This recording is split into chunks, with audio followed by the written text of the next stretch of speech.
Hello friends, कैसे हैं आप सब। चलिए भगवद गीता शुरू करते हैं श्लोक नंबर 15 से।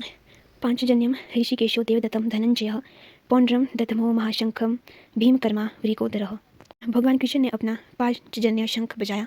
अर्जुन ने देवदत्त शंख तथा अतिभोजी एवं अतिमानवीय कार्य करने वाले भीम ने पौंड्र नामक भयंकर शंख बजाया। इस श्लोक में भगवान कृष्ण को ऋषिकेश कहा गया है क्योंकि वे ही समस्त इंद्रियों के स्वामी हैं। सारे जीव उनके भिन्न अंश हैं, अतः जीवों की इंद्रियां भी उनकी इंद्रियों के अंश है। क्योंकि निर्विशेषवादी जीवों की इंद्रियों का कारण बताने में असमर्थ हैं, इसलिए वे जीवों को इंद्रिय रहित या निर्विशेष कहने के लिए उत्सुक रहते हैं। भगवान समस्त जीवों के हृदय में स्थित होकर उनके इंद्रियों का निर्देशन करते हैं, किंतु वे इस तरह निर्देशन करते हैं कि जीव उनकी शरण ग्रहण कर ले, और विशुद्ध भक्त की इंद्रियों का तो वे प्रत्यक्ष निर्देशन करते हैं।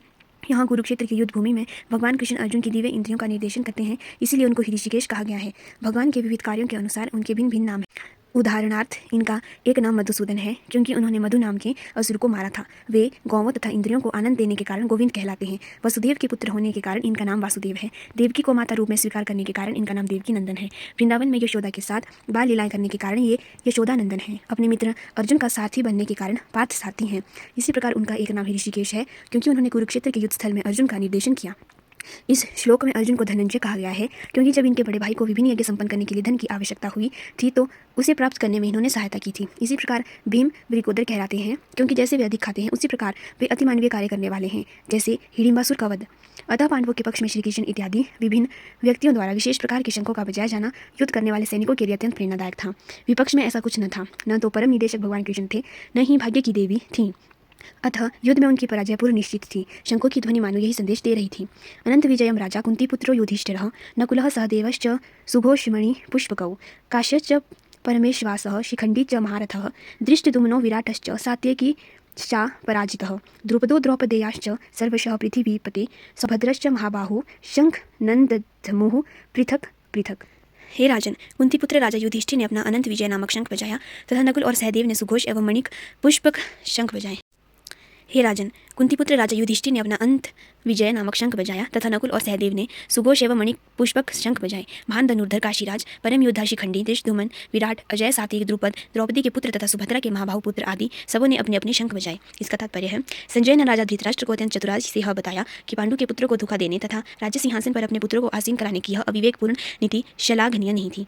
लक्षणों से पहले से ही यह सूचित हो रहा था कि इस महायुद्ध में सारा कुरुवंश मारा जाएगा। भीष्म पितामह से लेकर अभिमन्यु तथा अन्य पौत्रों तक विश्व के अनेक देशों के राजाओं समेत उपस्थित सारे के सारे लोगों का विनाश निश्चित था।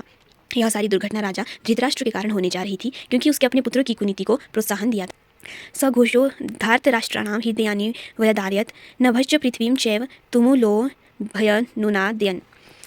इन विभिन्न शंखों की ध्वनि कोलाहल पूर्ण बन गई, जो आकाश तथा पृथ्वी को शब्दायमान करती हुई धृतराष्ट्र के पुत्रों के हृदयों को विदीर्ण करने लगी। इसका तात्पर्य है, जब भीष्म तथा दुर्योधन के पक्ष के अन्य वीरों ने अपने अपने शंख बजाए तो पांडवों के हृदय विदीर्ण नहीं हुए। ऐसी घटनाओं का वर्णन नहीं मिलता, किंतु इस विशिष्ट श्लोक में कहा गया है कि पांडव पक्ष के शंखनाद से धृतराष्ट्र के पुत्रों के हृदय विदीर्ण हो गए। इसका कारण स्वयं पांडव और भगवान कृष्ण में उनका विश्वास है। परमेश्वर की शरण ग्रहण करने वाले को किसी प्रकार का भय नहीं रह जाता, चाहे वह कितनी ही विपत्ति में क्यों न हो।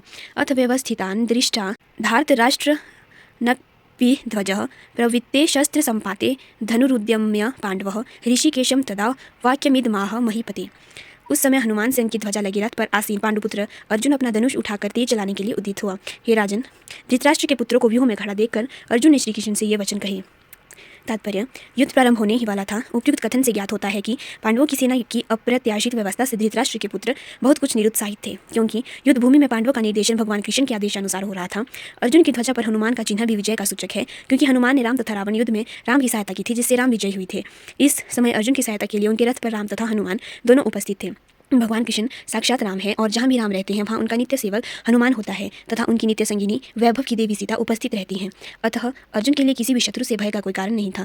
इससे भी अधिक इंद्रियों के स्वामी भगवान कृष्ण निर्देश देने के लिए साक्षात उपस्थित थे। इस प्रकार अर्जुन को युद्ध करने के मामले में सारा सच परामर्श प्राप्त था। ऐसी स्थितियों में जिनकी व्यवस्था भगवान ने अपने शाश्वत भक्त के लिए की थी, निश्चित विजय के लक्षण स्पष्ट थे। वीडियो में लास्ट तक बने रहने के लिए आप सभी का धन्यवाद।